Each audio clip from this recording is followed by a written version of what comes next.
De retour dans l'Africa Newsroom, notre invité journaliste Monsieur Oro est toujours avec nous, ainsi que nos éditorialistes Alfred Chango et Gracia Rukendikiza et Samuel Gembok. Et tout de suite, c'est le dossier du jour.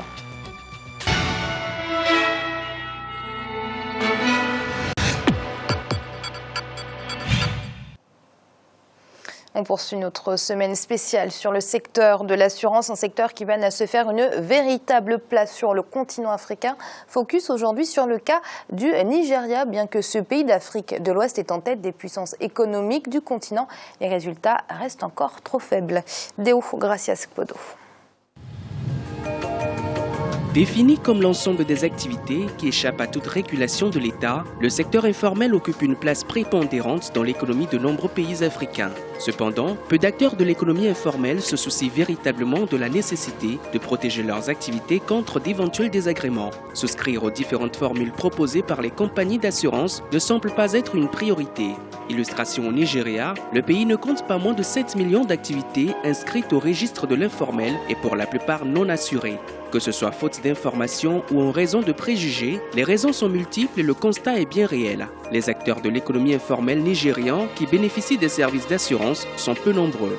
Comment expliquer une telle situation dans la première économie du continent ? Quelle stratégie mettre en place pour conquérir le marché et répondre au mieux aux besoins du secteur informel? Sur un continent où le principal défi est lié à la lutte contre la pauvreté, beaucoup estiment que les services d'assurance devraient également entrer dans les mœurs et donc contribuer au progrès économique des États. Selon le Bureau international du travail, le secteur informel fournit plus de 70% des emplois en Afrique subsaharienne, comparativement au secteur formel qui n'emploie que près de 10% des actifs sur le continent. Que ce soit au Nigeria ou dans d'autres pays de la région, les analystes sont unanimes. Le secteur informel fait preuve de dynamisme et surtout revêt d'une importance majeure dans le processus de développement des économies africaines. Mais seulement, beaucoup d'acteurs de ce domaine ignorent ou du moins expriment peu le besoin de sécuriser leurs biens et leurs revenus. Les différents mécanismes de l'assurance ont toujours du mal à trouver un terrain favorable pour se développer, et ce, pour plusieurs raisons. Les gens ne réalisent pas les enjeux des offres d'assurance. Il y a également une certaine méfiance. Je pense que la plupart des gens ont connu une mauvaise expérience avec les compagnies d'assurance au Nigeria et ceci s'est généralisé.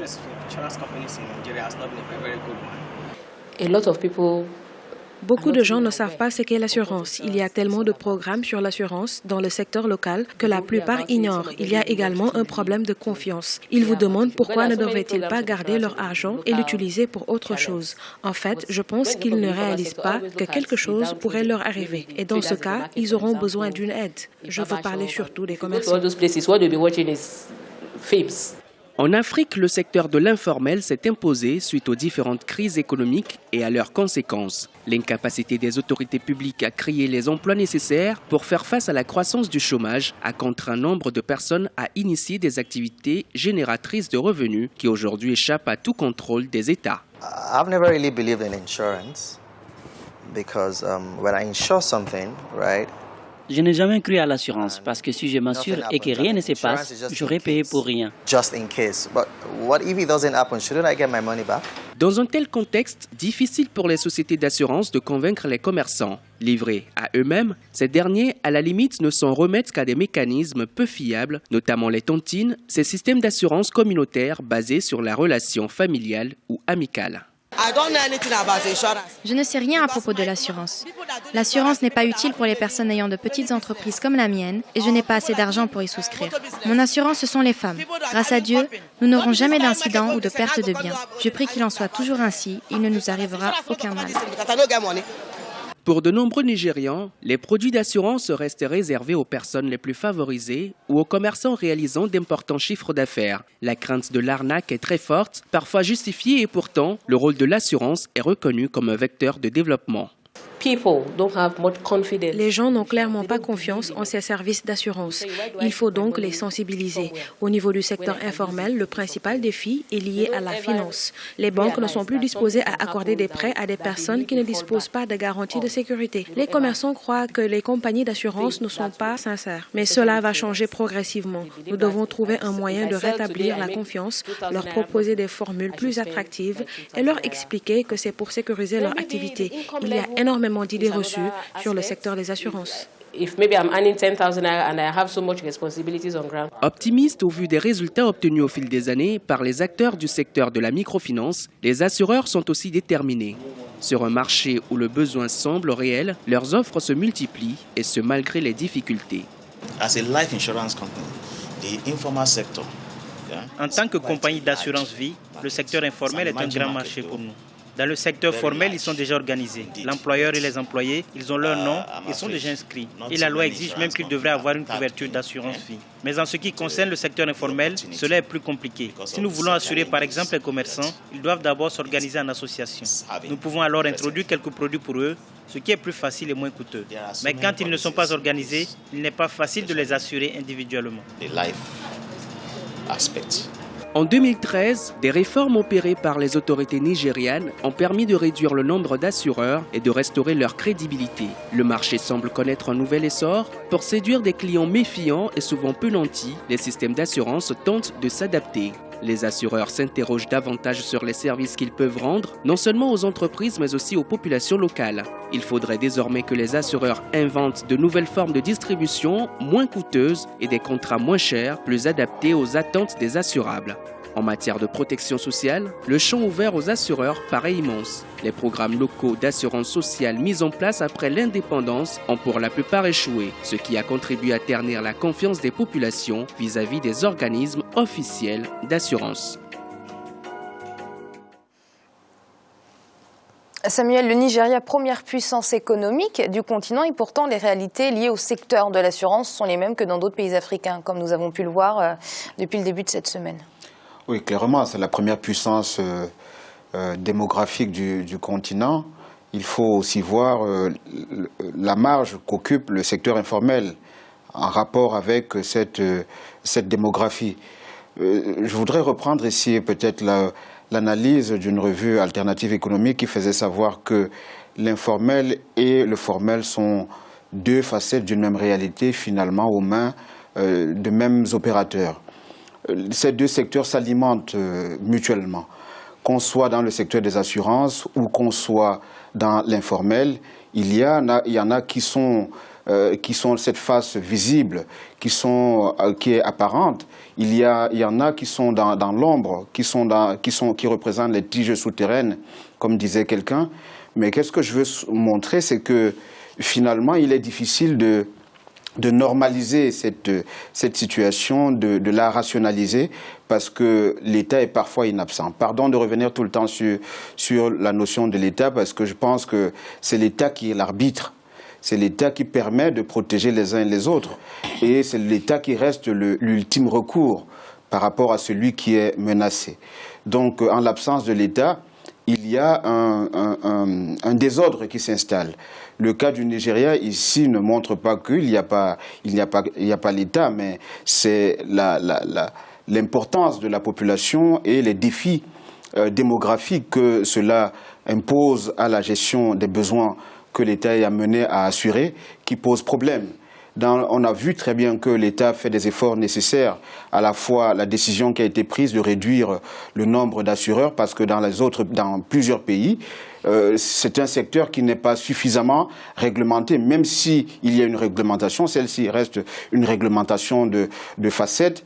Donc l'ancrage reste problématique parce que tout le monde peut se lever du jour au lendemain et créer une entreprise, une société d'assurance. Et personne ne vérifiera si cette société remplit les conditions nécessaires au bon fonctionnement du secteur. Et les seules personnes qui sont privées des services y afférents, ce sont les populations.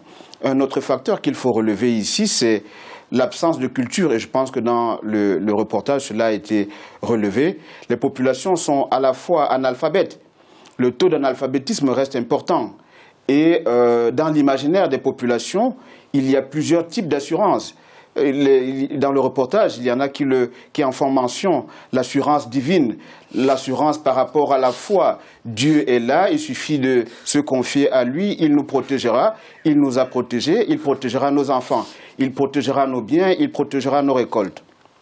Donc si on est convaincu d'une telle assurance, d'une telle protection, on n'a pas besoin d'aller confier sa protection auprès de l'humain qui reste faillible. Donc, c'est autant de choses qui font que le secteur des assurances ne puisse pas prospérer rapidement. Mais encore une fois, je partagerai peut-être l'avis de cet opérateur, ce responsable de service des assurances qui disait que les choses vont évoluer, les mentalités vont progresser. Mais je pense que si les choses doivent progresser et que les mentalités doivent aussi évoluer, il faut que cela soit fait des deux côtés, à la fois de l'assureur qui doit se rendre compte qu'il est important d'avoir une assurance et de l'autre côté, les opérateurs qui doivent aussi se rendre beaucoup plus professionnels. Alfred, quelque chose qui ressort lorsque l'on regarde dans ce reportage, c'est le sentiment partagé par les populations selon lequel l'assurance n'a aucune utilité lorsque l'on a de petits revenus. Est-ce que c'est une bonne lecture selon vous ? Non, pas du tout. C'est que ces populations n'ont pas été informées sur l'importance de l'assurance et de la diversité, justement. Les petits entrepreneurs du secteur informel, par exemple, ne mesurent pas, ne calculent pas les risques que leur petite entreprise encourt. Or, assurer, mais à des taux raisonnables, une petite entreprise comme ça informelle, ça garantit la suite au fond de la vie de l'entreprise, c'est-à-dire en cas de faillite, l'assurance peut se porter au secours justement de la petite entreprise informelle ou autre. Ça, c'est une première chose. Et puis, il y a le risque aussi de la santé. Une assurance prise justement soit au titre professionnel ou personnel au niveau de la santé, ça garantit la pérennité de l'activité. On peut multiplier les exemples comme ça. Donc, je pense qu'il y a un problème d'information qui ne passe pas bien auprès justement de ces opérateurs informels ou même formels, puisqu'on en a vu un qui dit mais moi je n'y crois pas dans cette histoire-là. Ça veut dire effectivement qu'il y a un manque d'information. Ensuite, ce qu'il faut bien voir dans cette situation-là, c'est que avant qu'on arrive à des assurances privées, ce qui est important, il y avait le système de caisse d'épargne. Or, c'est la faillite des caisses d'épargne qui a entraîné aussi la faillite de beaucoup, la perte de beaucoup de revenus des personnes qui avaient placé leur argent, qui a suscité cette méfiance qui finalement amène les gens à se dire je préfère garder mon argent avec moi, je suis sûr que quoi qu'il arrive, tant que j'ai cet argent avec moi, je peux toujours rebondir. Donc il faut relancer au niveau public l'épargne pour évidemment protéger et en même temps protéger les épargnants. Enfin, j'ai l'impression, mais ça c'est vraiment un peu partout en Afrique, où que ce soit les entrepreneurs informels ou formels ou dans d'autres circonstances, préfèrent le système de tontine qui permet justement de garder son argent, de le placer à des courtes périodes et puis de le récupérer pour le réinvestir, etc. Donc voilà un peu les exutoires que les gens trouvent pour éviter de s'assurer auprès des privés qui coûtent extrêmement cher. Oui, Monsieur Euro, c'est quelque chose, j'ai envie de dire, de logique. Secteur informel se dirige vers les assurances informelles, à savoir les tontines. Et vous évoquez d'ailleurs un obstacle majeur à l'émergence du marché de l'assurance sur le continent africain. Ce sont les prix pratiqués par les sociétés. Oui, tout à fait. Comme je disais tout à l'heure, le prix pratiqué par les sociétés, c'est parce que les assurances, les polices d'assurance coûtent excessivement cher. Au-delà à côté du prix, il y a aussi les conditions générales de vente. Comme votre éditorialiste a dit tout à l'heure, les populations qui sont dans le secteur de l'informel sont essentiellement analphabètes. Elles ne connaissent pas ces populations, elles ne connaissent pas les conditions générales de vente. Très souvent au niveau de celles qui ont pu souscrire une assurance, quand il arrive le moment de la réparation, l'assureur très souvent dit non, ceci n'est pas pris en compte. Il se dit bon, écoutez, donc il y a tous ces éléments-là qui sont pris en compte. Mais n'oublions pas aussi que très souvent, le secteur informel, très souvent, sont des activités de survie. Ça commence par une activité de survie pour petit à petit progresser, pour certains qui ont la chance à grandir, mais pour des activités de survie, les populations estiment que c'est une activité de survie, j'ai pas besoin de l'assurer.